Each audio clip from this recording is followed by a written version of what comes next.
You can download the easy-to-follow printable recipe in the description and the first comment.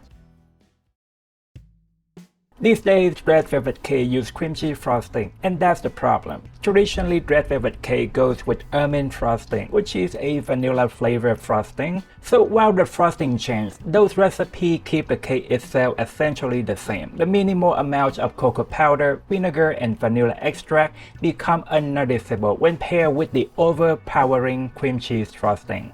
To restore the balance, I double the amount of cocoa powder, vinegar, and vanilla extract while reducing the cream cheese in the frosting.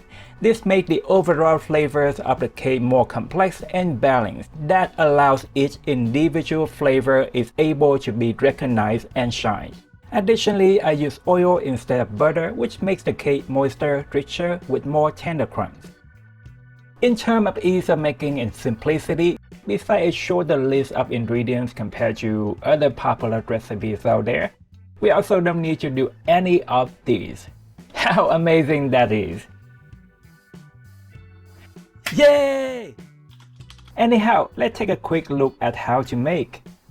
First, we want to leave butter and cream cheese out at the start, then preheat the oven to 340 degrees Fahrenheit. Prepare the cake pans, just 3, lime, and flour. Now we just mix wet and dry ingredients into separate bowls. Then that's right, just dump all in. And no worries, our cake will be really good. Manually mixing a bit before running the machine can prevent flour from splattering. Now we just beat for 1 minute totally. We don't want too much gluten from it, right? Scraping the sides and the bottom of the bowl at midway and also at the end with some stirring for a well-blended batter. Using a scale for accuracy so we don't end up with different dryness and texture between layers. A few taps to pop large air bubbles. Now bake for just about 26 to 30 minutes. By the way, if you'd like to learn more everything about cake with tips, tricks, useful information, I have a video for that. You should check it out. Easy peasy. See? No need brown paper.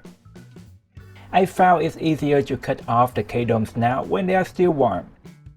Oh, the cake inside looks beautiful. A blue ribbon cake right there. Excellent leveler, by the way, you should get one.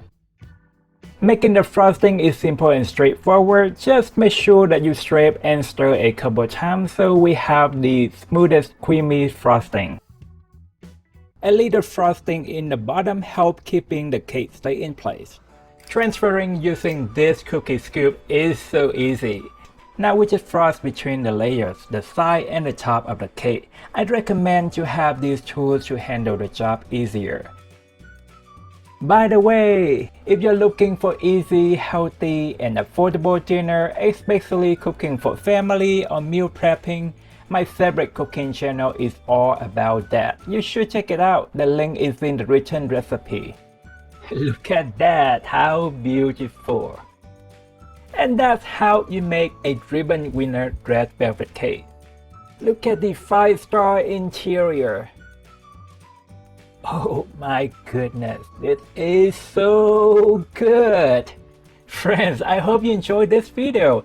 Support my small channel by doing the above. Thank you so much. I hope you have a wonderful day. Bye bye.